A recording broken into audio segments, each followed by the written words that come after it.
But I can hear that. I shouldn't be able to hear it. Yes, I know. Well, when I went to buy it... That's just a whistle, mate. The lady said, what tone do you want? And I said, what? And she said, well, there's all different tones. Oh, for goodness sake. So I said, well, I don't know. She said, well, I'll give you a 210. That's... Is that a 210? I thought it was a 211, but OK, 210, yeah. She said, you want a 210? That's the most popular one. I think most people get on well with a 210. I want the one where you can't hear it as a human being. But isn't that a bit of a myth? I'm not sure that there is a dog whistle that you can't hear. All the ones I've heard you can hear. Oh, yeah, exactly. Just analyse that sentence. Well, yeah, all the ones you've heard you can hear, correct, yes. But when I live in the country, and people have dog whistles, they walk around with dog whistles around their necks. Yeah. And sometimes they blow them in the pub. If their dog has gone off, they blow them. Gosh. You always hear them. You hang out with fun people. Yeah, the ones you hear. But what about the ones you haven't heard? You could be walking through the woods and there could be hundreds of dog whistles going off, you just don't know. Well, possibly. But in the pub, you don't see people kind of going... and nothing coming out. I don't know, because I don't go to those kind of pubs where boring men blow whistles. Right. So basically, you've got dog training today. Yeah. You're going to be stood in the middle of the woods shouting, come! Come. Come! Yes. Gosh. That's it. Wowzers. I'm struggling to turn left. That's my problem at the moment. I'm not very good at my left turns. No, you'll be okay. Who'd have thought that it was complicated? Dogs. Walking a dog. The dog's a boy, is it? No, it's a girl. You've shown absolutely no interest in my dog whatsoever. I'm not... You don't like her. I don't... You hate her. I don't hate her. Hate is a very strong word, but yeah, I don't like her at all. I'm going to train her to bite you. For goodness sakes. Savvy. Kill. Yes. See him off. That kind of thing. Yeah. This is what I expected from you. She'll have your leg. Yeah. She'll have that. A dog bites me, I'm going to put my finger up its bum. That's what you're meant to do. What? That's what you're meant to do. A dog bites you, put your finger up its bum, instantly releases. Oh, my God. Yeah. Well, don't do that to my dog, will you? Or tell it not to bite me. What's on your show this morning? I'll try to. What a surreal conversation in the morning. You started it. Coming up on this morning's Big Phone-In, do you get a good or bad service from your doctor's surgery? It's all over the front pages of the papers today. Health Watchdog, the Care Quality Commission, has inspected and reviewed doctor's surgeries across the country, and today they've published the results online. Fantastic. They haven't done mine yet. Oh. First thing I did, I went on to check if they'd done mine. They hadn't done mine. Yeah. 1 in 6 surgeries have been identified as providing care that was in need of improvement, whilst more than 1 in 10 have been categorised as highest concern. The CQC say too many patients are enduring chaotic and potentially unsafe care, whilst others struggle to get an appointment at all. Politicians now say that doctors who repeatedly fail patients will be punished. Well, from 9 this morning, I'd like your personal reaction to this based on your experience. Do you get a good or a bad service from your doctor's surgery? I'd love your call from 9. 08459 455 555. Do you get a good or bad service from your doctor? From mine. Yes? Well, I went in the other week when I was off sick, and I went in and I said, I need to get a sick note. And did you need to have a sick note? What did you need a sick note for? Just to keep everything, all bases covered. Right. And they said, come back in an hour. Did you have to pay for it? Thanks very much. No. They gave it to you I don't really understand the world of sick notes, but no, they did. I didn't. Really? I give it 12 minutes. 12 minutes before someone phones up on your show and says it's to do with the immigrants that we get poor service in doctors. 12 minutes. Oh. Little sweepstake. You in? Okay. £5? Yeah, you in? £5? Three. 350? 350. Don't fix it so that they come on later. Don't fix it. 350. Like you BBC types do. Do you get a good or bad service from your doctor? I just told you a good one. Yeah. I just told you. Oh, you're asking the listener. I'm sorry, listening. that was out of order. Believe it or not, I'm interested in more views than just yours. That was out of order, sorry. 08459 455 555. Quite good, actually, yeah. Quite good. Your doctor's surgery as well? Yeah, I don't know who my doctor is, but I always see one. He's not asking us. It's true. I don't know. Every time, because I used to have... He's engaging with you. Lovely old doctors, like old men. Do you know what I mean? Yeah. And they've all retired. OK, I've got a guest lined up. There was always one woman I would always say, I don't want her. Yeah, I've got a guest lined up, Sometimes I want a woman, though, if it's a... Right, I've got... problem. You... How about we go have this conversation next door? Go and engage with her. From 9. We'll do it from 9. Across beds, hearts and bucks. This is Iain Lee. BBC Three Counties Radio. 3 Counties Radio. Have we lost any more listeners since your chant? There's some listeners are incensed, but they're not listening anymore. They're what? Talking to them. They're incensed. Oh, right. And we've also I've had a personal text message from my friend Nick, female Nick. Hello, Lady Nick. Lucy, she's got 2 children, Lucy and Jake. Lucy's now Strong chanting, names. Big Daddy, Big Daddy, Big Daddy, Good for Big you, Lucy. Daddy. Like and that. Jake is chanting, easy, easy, easy. Not so keen on him. Apparently it's a war in the car and not easier on my delicate morning ears. Cheers, Okay. guys. Cheers, guys. Now, the East of England Ambulance Service was fined £1.5 million for poor response and turnaround times. And it would seem from the people we've spoken to, things haven't really improved. Yesterday, Rebecca told us she's complained so far without response after ambulances turned up late or not at all when her baby had seizures that stopped him breathing. And earlier on, we heard from Janet in Hertfordshire. Well, joining me now is Peter Blackman. He's a member of the Regional Community First Responders. Good morning, Peter. Good morning, Ian. Does this come as a surprise to you? Well, I can't obviously talk about an individual case, but what I can say is that obviously there are different standards for different types of calls, and some people will get a very quick response, and some people will perhaps get a slower response because it's all depending upon the seriousness of the call. So immediately life-threatening calls are given priority. Oh, of course. And then others which aren't so immediately life-threatening have to wait a bit longer. You would have thought a 10-month-old baby having a seizure and fitting, though, that would be pretty high up on the list, wouldn't it? Well, it's very interesting that, you see. It does depend.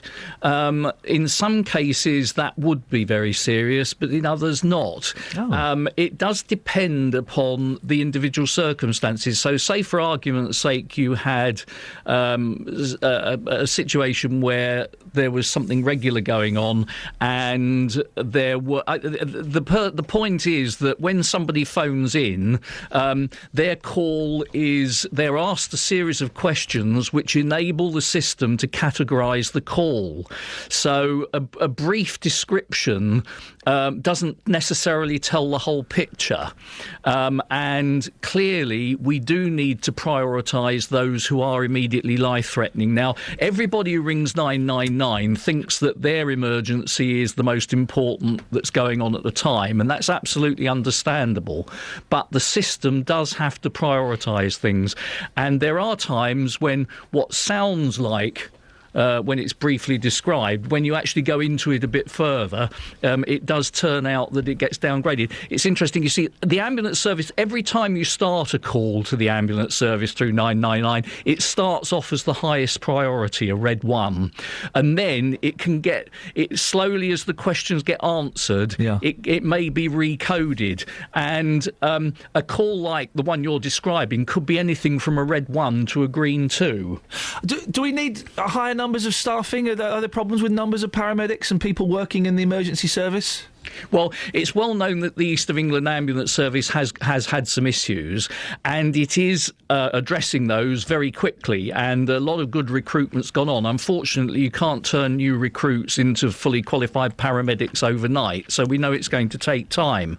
But the performance of the Ambulance Trust is steadily improving, and you've got to remember that the standard that they're missing is one of getting to the red 1 calls within 8 minutes. And, OK, it's missing that by about somewhere between around about 1%. But the ones that it's missing, it's only missing by literally half a minute. So we're not missing this target by huge amounts at this stage. And people generally are getting the ambulance in the time. You see, some calls might need a response in 8 minutes, some in about 17 minutes, some in 1 hour, some in 4 hours. So it does all depend on the seriousness of the call, and the overall performance is definitely improving. Peter, that's good to hear. Just go off on a very slight tangent. I'm so sorry. Has anyone ever said to you, you sound remarkably like Kelvin Mackenzie, the newspaper man?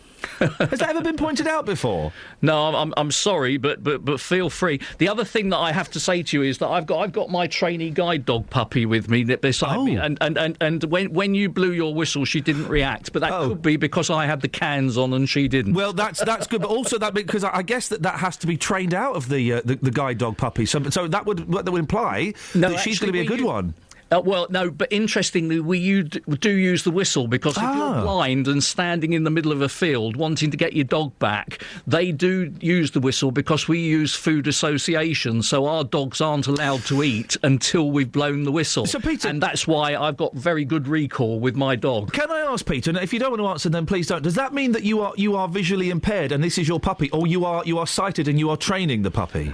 I'm sighted. Right. I'm a trainer. I'm a puppy walker, and I have them from 7 weeks until they're about a year. And in fact, this puppy, it's her we're just going off to do something on BBC Essex, and then later on she's going to big school, because she's now adult, and she's going off to do the rest of her training, and hopefully in about 5 or 6 months' time she'll be working with a blind person. Do you not feel sad when you know, because that dog has lived with you for almost a year? Obviously it's going off to do great work, but do you not kind of miss it when it goes?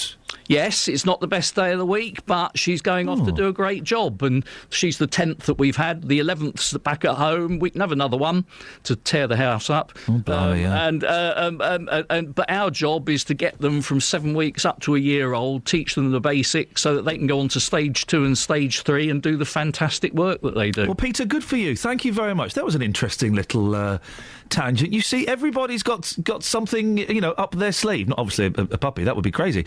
Peter Blackman, member of the Regional Community First Responders, and he trains guide dogs. Thank you, Peter.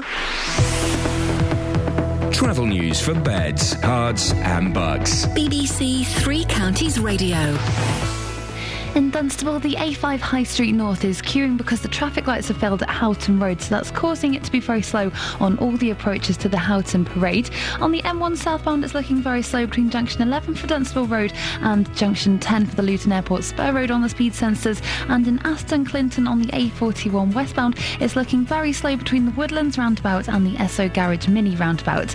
In High Wycombe on the A404 northbound, it's queuing towards the High Wycombe Handycross roundabout. And having a look at the M25 on the cameras, it's queuing between Junction 20 for Kings Langley and 16 for the M40. Also looking very busy in Bricket Wood on the North Orbital Road at the M25 Junction 21A roundabout. Having a look on the A1M southbound, and it's still looking very slow through Junction 7 for Stevenage, but there's no reports of any problems on the trains. Samantha Breath, BBC Three Counties Radio. Thank you, Samantha. Excellent email from Dennis Barnes. Dennis, good morning, Mr. Barnes. Barnesy is enjoying the show. He sent me a very complimentary email. I shall read it after the news. Across beds, hearts and bugs. This is BBC Three Counties Radio.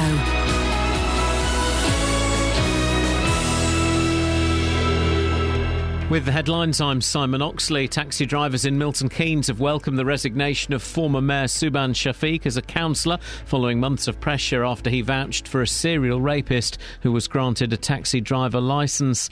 Luton-based airline EasyJet has reported a 21.5% rise in annual profits to £581 million. A man will appear in court today charged with raping a woman in the toilets of a KFC in Bedford on Friday night, and a woman from Hertfordshire whose son waited over an hour for an ambulance says someone will die if response times don't improve. Three Counties Sports. BBC Three Counties Radio. Wycombe missed the chance to return to the top of League Two after a 3-1 defeat by fellow promotion hopefuls Burton at Adams Park last night. Paul Hayes scored for the Wanderers from the penalty spot. Here's manager Gareth Ainsworth. A couple of good things, but a lot of bad things, and we'll have to work on that. Put it right on Saturday at Cheltenham. Fans were great, got right behind us, and I could feel them wanting that second goal, you know, and I think Hogan had a chance at 2-1, and if that goes in, it's a different game, but that's football, and that's where we are. But fair play to Burton. They worked really hard, took their chances, and went on with the points. And the result means Luton stay top of League Two. The Hatters go to Burton on Saturday. Also last night in Conference South, St Albans lost 3-2 at home to Farnborough. Tonight it's Scotland versus England in a friendly at Celtic Park in Glasgow. The first clash between the two sides in Scotland since 1999. England captain Wayne Rooney says it'll be a special occasion. It's going to be a great atmosphere, obviously. Played here in Champions League games. I've been to watch games here in the Champions League as well, and it's really a great place to play, and I'm sure the Scotland fans will be loud. We've got 5,000 fans coming over, so it will be a good atmosphere, and hopefully for the 5,000 fans it'll be a good day. The chairman of the Football Association, Greg Dyke, has written to FIFA's top executives demanding a report into alleged World Cup corruption is published in full. And in darts, the world's top players are heading to Milton Keynes in the new year, with the Masters tournament moving to the arena at Stadium MK. The likes of Phil Taylor and reigning world champion Michael van Gerwen will be in Milton Keynes on Saturday, January the 31st and Sunday, February the 1st for the televised event. BBC Three Counties News and Sport. The next full bulletin is at 9. If you hear a whisper, give us a shout. Iain Lee. BBC Three Counties Radio. Dennis Barnes. Morning, Mr. Barnes. Please may I... Lovely email. Thank you for your kind words. Please may I say, I know that you're having some trouble filling your show with lack of interaction with the listeners, but it is getting more and more unbearable to listen to your show while I wait for the JVS show starts. It is getting embarrassing to listen as you make an attempt to fill your show. Roll on 9am. I've been so put off by your silly antics, and no, not all response is good. Oh. Why is he embarrassed? Sorry, I totally misread that. I thought he was bigging us up, but he's actually smalling us down, isn't he? I've got... He's dissing us. I've got a nice one, though, from Go on. Anne. Morning, Anne. Anne in St Albans, who emails us every day. How on earth can you debase the show by this rubbish? Debase it. What? As if normally it's... Flipping it. Higher.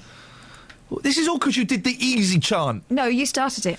Rose says, stop with the easy, Big Daddy, for heaven's sake. Just read the news or something. Read the news.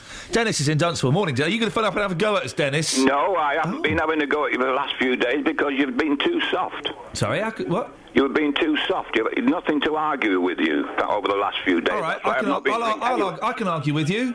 I know, but this is about... Turn your telly off, you plum. Winifred, turn the television down, will you, please? Oh, we gave her a Winifred then. Masterful. Well, no, because if I call her Winifred, I get attention. If I call her anything else, she doesn't like Winifred.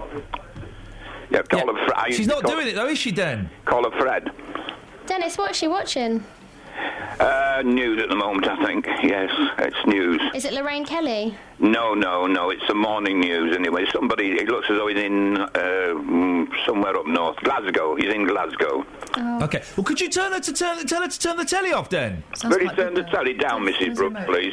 Tell her to put Channel 3 on ITV. It's not on. Well, I can hear it. Well, it's not on. Well, I can hear it. Well, I must have exceptional hearing because there's no sound coming out of the telly at all. Right, shh. Stop talking. Now then. Hang on, shush. Wrestling. Shush. Oh, she has turned Yeah, off. she has All turned right, I'll off. give you that. Go on then, fair play. Right, wrestling. Yes. I asked Catherine, did she ever go to Bellevue, Manchester wrestling? Saturday nights, it was absolutely fabulous. 2 hours of throwing people about. And they were all friends because they used to go boozing afterwards together. But there was one who was a fellow called McManus. Everybody hated him. And he was a nice bloke. And then there was a young lad I think he called himself the Young Hercules. A nice-looking lad he was. But they were having a wrestling match one night, and this Hercules got McManus by the neck. And just for a second, the sound died away, and a little girl's voice right from the back of the audience shouted, "Go on, tear his bloody head off." Great. It just collapsed in laughter. Great. And that little child... Grew up to be Catherine Boyle. Commoner's muck. Thank you, Dennis.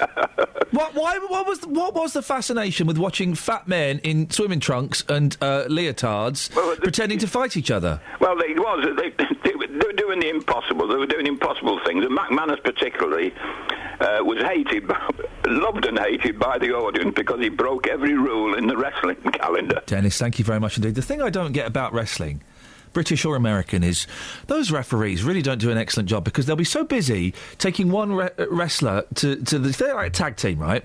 One wrestler will be taken to the side to be given a stern telling off. He can't see what's going on behind him. There's a girl with a guitar or a stool. A stool, they'll come and smack. The others will be there'll be a big fight going on behind him, breaking all the rules. The American wrestling referees don't do that thing, though, do they? Where they go, 1, 2, They've got no class. 3, There's a fella called, I think his name, the American wrestling guy, called Papa Shanga. Oh, really? He was a voodoo man. Oh. Right, and I don't know, I mean... Is he doing wrestling? I thought they were healers. Well, he had a top hat. Have I got this? I don't really know a lot about American wrestling, but I do know Papa Shanga, right? And he had a top hat, and he'd come on and he'd do voodoo. If he was losing the fight, he'd do voodoo, right? And this must be real magic, because I don't know how you fake this. And what would happen is, the lights in the arena would go out. He'd do his voodoo, the lights would go out for like 5 seconds, the lights would come on, and the opponent would be on the floor in a lot of pain. Oh. Now, I don't know, is voodoo... I don't know what the rules of wrestling dictate. Is voodoo within the rules? Well, Whereabouts are you? it's above the belt, I guess, isn't it? I suppose so. It's above us all in many ways, isn't it? I don't know. Papa Shango, I'm being told. Thank you. What I really love is when they bounce off the ropes. Yeah. Into somebody. Smack! The man goes down. Smack down. And then, as he's standing up and looking dazed and moving his head slowly from side to side and looking like he doesn't know what day it is, someone else is creeping up behind him. Yeah. Oh, you know you're going to get it. I wrestled a listener once. I heard about that. Yeah, Did you ever get done for that one? No. It went on for flipping ages. I wrestled a listener, and he nearly beat me in the first 10 seconds. It's on YouTube. He nearly beat me in the first 10 seconds. Okay, I slipped and I nearly went down. I just managed to get my balance. You thought it was jokes, didn't you? But he was serious. He was serious, so then it became real. And it went on for ages, like 10-minute wrestling. My lungs were going to burst. I beat him. Yeah. I beat him. I taught him a lesson or two. You did cry a bit, though, didn't you? I saw that video. I didn't cry, mate. Well, you look like you were crying. Yeah, well, does that look like I'm crying? Would that make you cry? Oh. Stay on the line. Would it? You'd have to get like that about it. Richard's on the line. Good morning, Richard. Morning. You know about Papa Shango?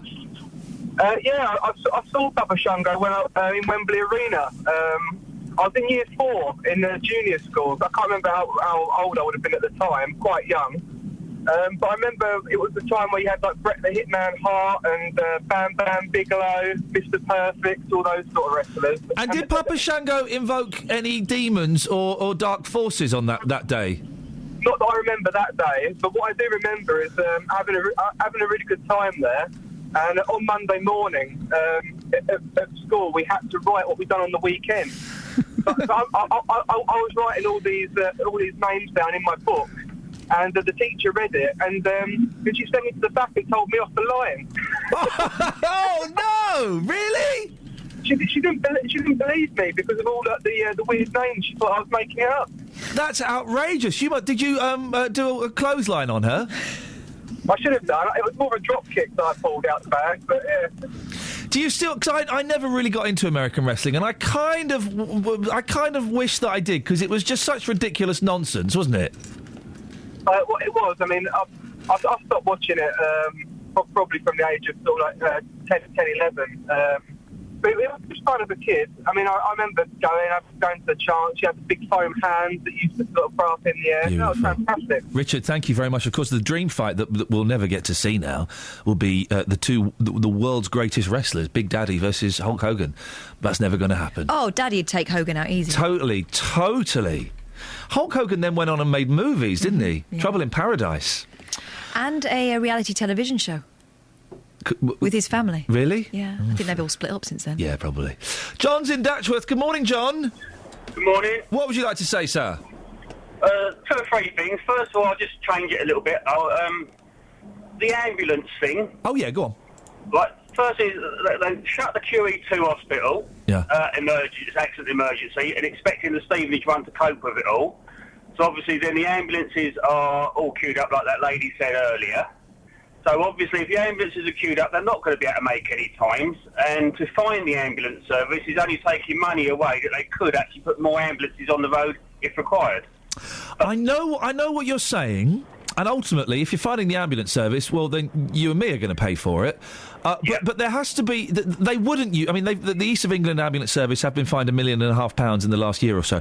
But they wouldn't have used that money... They wouldn't have been buying more ambulances and more drivers with that money. And I guess if they're not up to scratch, then how would you suggest we punish them? But you're punishing them, in theory, because they can't leave the hospitals. What they do, just... roll up, chuck someone out the back, chuck another bed in it, and off they go again. Okay, well, then who... Like that lady said they were there for an hour and a half, hour and 3/4 of that old lady in there. Then whose fault is it, then? It's got to be the government for closing the hospitals down, surely. I don't know. I don't know the answer to it. It's a big one, isn't it? You had something else you wanted to say, John? Yeah. Councillor Shafiq, I know you said he's resigned. Me personally, being like the average peasant worker, if I resign, I walk away without any job, any money or anything. Is this man resigning with a big backhander? And the other thing was, has this taxi driver actually still got his licence? No, the taxi driver, I think, Catherine, you'll be able to remind, he hasn't got his licence, has he? The serial rapist, he's lost his licence.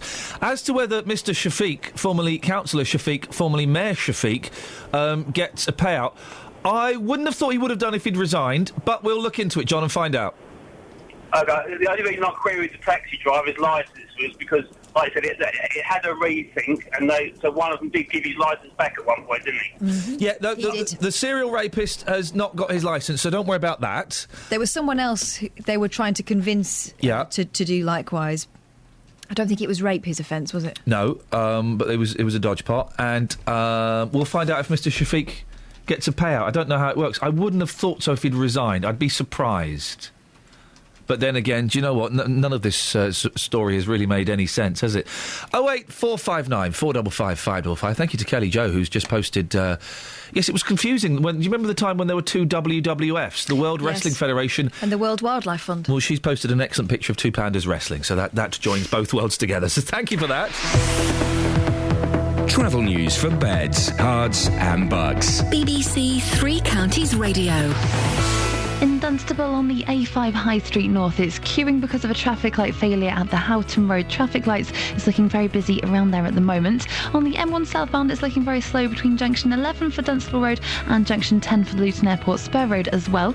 In Kings Langley on the A41 southbound, it's very slow between Two Waters Road at the Hemel Hempstead turnoff and the M25 junction 20 for Kings Langley. And having a look at the cameras on the M25 anti-clockwise, it's queuing between junction 20 for Kings Langley and 16 for the M40.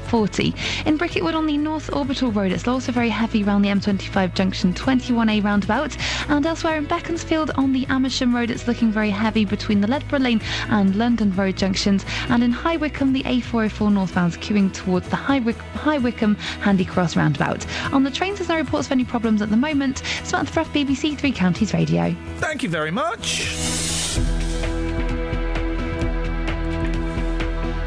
8:46. It is Tuesday, the 18th of November. I'm Iain Lee. These are your headlines on BBC Three Counties Radio. Taxi drivers in Milton Keynes have welcomed the resignation of former Mayor Subhan Shafiq as a councillor following months of pressure after he vouched for a serial rapist who was granted a taxi driver licence.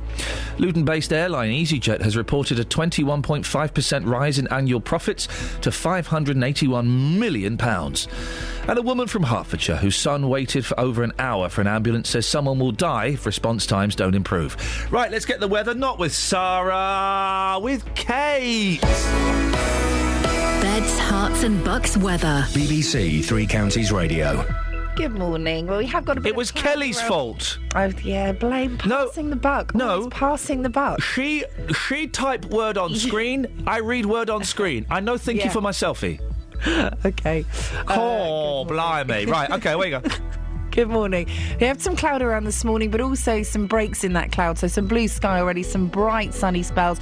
Is dry at the moment, but I'm just watching the showers moving in from the east. They're coming from the North Sea originally, so by the time they kind of get near us, they break up, fragment, we don't get much at all, but they are working their way down the Thames estuary, so it's possible that we may get one or two showers. It does look largely dry though, and the temperature struggling. That easterly breeze means things are feeling quite cool. We're looking at a maximum of 11 Celsius. Overnight tonight, still one or two showers possible, but most places dry. Bit of mist likely, minimum temperature down to 5 Celsius. For tomorrow, more cloud, bit of sunshine developing in the afternoon, but again a risk of one or two showers arriving from the east. Maximum temperature 11 Celsius, that's 52 degrees in Fahrenheit, and that's your forecast. Every weekday morning, local opinions. Well, I think it's a very difficult proposition. You really cannot allow your heart to rule your head. Local stories. I wanted to call my house Hardcore Mansions. They refused that on 2 separate occasions. I wasn't leaving the house through the fear as to what I would find when I came back. Local life. I bought a car within 3 months. It's rusty. They said that the deposit would be forthcoming. It wasn't. The JVS Show. Weekdays from 9 on BBC Three Counties Radio. Catherine Boyle. Yes. Have we got any texts? Yes. Let's have some texts before we go to Dealey. More show signs of support? Morning, Brenda. I wish my life away every morning waiting for 9 a.m. Roll on, JVS. You are rubbish. OK, well, here's the thing, guys. Don't wish your life away because one day you'll be dead. And then you'll be wishing your life back. And also, you could listen to something else. Yeah, do something. We can't. I said that once to someone. I said, we can't do that because the radio's tuned to your station. We'll tune it to something else. I don't know how to. Read a book. Go and read a book. Go and get. Don't have all this bitterness. Don't have all this bitterness. Although I think people like Brenda. To them, I am I'm the pantomime villain, and they like to hate me because it gives them somewhere to direct their bitterness. It's interesting that she's listening every morning. Yeah, I know. There are radio shows I don't like, and I don't listen to them more than twice because I go, I don't like this, and I go and do something else instead. But there are some people who are really irritating on the radio, and I listen to them just so I can swear and shout at the radio. JVS. And if that's your thing, then that's fine. As the man said, whose name I can never remember, Radio Man. Who's the Radio Man? Howard Stern. Yes. People who like him listen to him for 20 minutes. People who hate him listen to him for hours. Because people like to be angry. And we're doing you a service, Brenda, and I appreciate that. Thank you. Thanks for listening. Also, John in Milton Keynes. Good morning, Jonathan. When are you going to have a proper dialogue instead of waffling? Wait for it. Hulk Hogan would smash Big Daddy into small little pieces and feed him to the dogs. Right, you're banned. I don't want lunatics listening. Big Daddy, would Daddy splat him? Big Daddy killed a man. No, he didn't. The man had a heart condition. Okay, Big Daddy still, never forgave himself. I know, poor Big Daddy. Big Daddy was the gentle giant, whereas Hulk Hogan was just a plum. And let's talk about Papa Shango. Oh, yeah. Neelam Royston. Papa Shango also set his opponent's feet on fire more than once. Whoa! Now, that has got to be against the rules. That is definitely against the rules. So there we go. Dealey, you strike me as the sort that would love a little bit of American wrestling. What's your name? Dealey? Oh, sorry, you're there. Well, my nan used to love Big Daddy in the 80s. Yep. And you're going back to the older lady saying how much they loved him. Do you know what? My nan used to sit there every single Saturday afternoon watching this. Wasn't really for me personally, but I used to get into it every now and again, you know? I'm a football man. I'm a real man. OK, well, listen, we've got a caller on line 1. Good morning, line 1. Easy, easy, easy, easy, easy, easy, easy, easy, easy, easy, easy, easy, easy, easy, easy. Thanks very much for calling line 1. There we go, Justin. That was nice, wasn't it? Brilliant. Fantastic. Put that in the pod as well. I think the whole podcast this week is just me and Catherine and line 1 chanting. That's what it's going to be. You've taken Big Daddy to the streets. I have, and there's more chanting to come. I've been asking people for their memories of Shirley Crabtree Jr., better known as Big Daddy. I've been trying to get people to do the famous chant on the way to work this morning. Boss, take a listen. Here's what happened.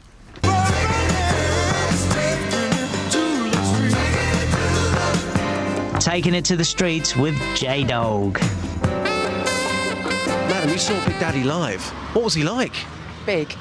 Agnes, how are you today? Fine, thank you. We're taking Big Daddy to the streets. We're getting his name back on the radio. Now, what's your memories of watching the big man himself? With drying haystacks. I remember them two fighting. Wrestling when the kids were small. I was only about in my 20s. Yeah? Yeah, I remember that. And you're smiling straight away, aren't you? Yeah, no, I loved him. Loved the two of them. And Ian's been trying to do the chant this morning. Just in 10 seconds, can you give us the Big Daddy chant? Easy, easy. Wonderful. Madam, a Big Daddy fan in the house. What did he mean to you when you were growing up? It was a Saturday afternoon watching wrestling with my granddad. Yes. And just lastly, give us the chant. How did it used to go? Easy, easy. Great big fat bloke. Lovely. Thank you very much. Take care. Okay. I think the last bit may have been improvised slightly. I don't remember the great big fat bloke. Lovely. It was just out there this morning, people on the way to work, and as soon as you mention Big Daddy, people were smiling. People wanted to do the chant. They didn't mind looking stupid in public. They were well up for it, boss. You say people, really, we used the wrong jingle there, didn't we? That was the lady's perspective. Yes. What's interesting is that kids don't realise this, right? And this is why you've got your athletes, your Etienne Stotts, your Greg Rutherfords, your Paula Radcliffes, who are all super thin, super lithe, muscular, toned bodies. No. They put people off sports. In the 70s, the best fighter in the world was Big Daddy. The strongest man in the world was Jeff Capes. Fat blokes. Well, it's funny you should say that because inspiration. I may get a slap for saying this. Steve, if you're listening, I do apologise, but Luton Town centre half, a certain Steve McNulty, a fantastic football player, let's just say he's rather large, and he's making it sexy. It's sexy to be big. Do they call him Naughty McNaughty? No, they don't. They should do. They call him Macca, and trust me, if you met him face to face, you would not say a bad word against him. Why do they call him Macca? Because he always puts his thumbs up and plays bass guitar, or because he goes to McDonald's? What is it? I think, Steve, I'm sorry. Probably because he goes to McDonald's. Luton fans, call him Naughty McNaughty. You'll like that. That makes him a bit dangerous, doesn't it? Yeah. Say it from the stands and then run. All right, yeah, fine. Thank you, Justin. He's a Naughty McNaughty. I've never thought of that before. I bet he's a bit naughty as well. You know, within the confines of the law, of course. I'm not saying he's, but that's a good name. Naughty McNaughty. I'd like that Excellent name. Thank you, mate. Graham's on the line. Good morning, Graham. Good morning, Ian. What would you like to say to us? I heard you mention Mick McManus earlier. That's correct, yeah. In the 1960s, he was doing some stunt work on the Avengers television series. Was he? He was. And Honor Blackman knocked him out for real. What? Yeah. Flippin' heck. Hey, that reminds me, I heard the Kinky Boots song the other day. It's a good song, isn't it? I've got that somewhere. I was listening to it thinking, this is a good song. Can you find it, Kels? Kinky Boots? Yeah. Right. Because there's a line in it where you go, oh, that's sucked the fun out of this song. Do you know the line I'm thinking of, Kath? There's a line in it. It's all a little bit. Well, it's a little bit of harmless fun now, isn't it? And then there's a line that Patrick McNee sings, right? And you go, I was listening in the car and went, oh, that really has ruined my enjoyment of this song. It's taken it to a whole new... See, when he starts listing the people who wear kinky boots? Oh, right. Yeah, that's it. It's a very specific list that's wrong on just so many levels. She's got it. Have you got it? Yeah. Should we 2 seconds. 1, 2... Yeah.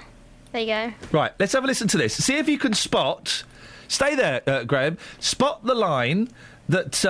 wait, have a listen.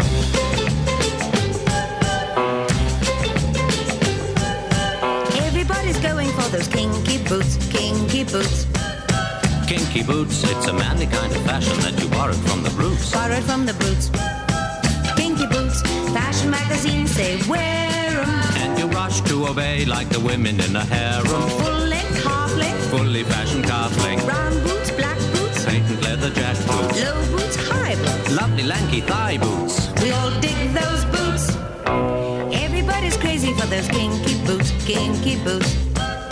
Kinky boots. And whether you're in evening dress or bathing suit, you wear boots, boots, a kinky boots.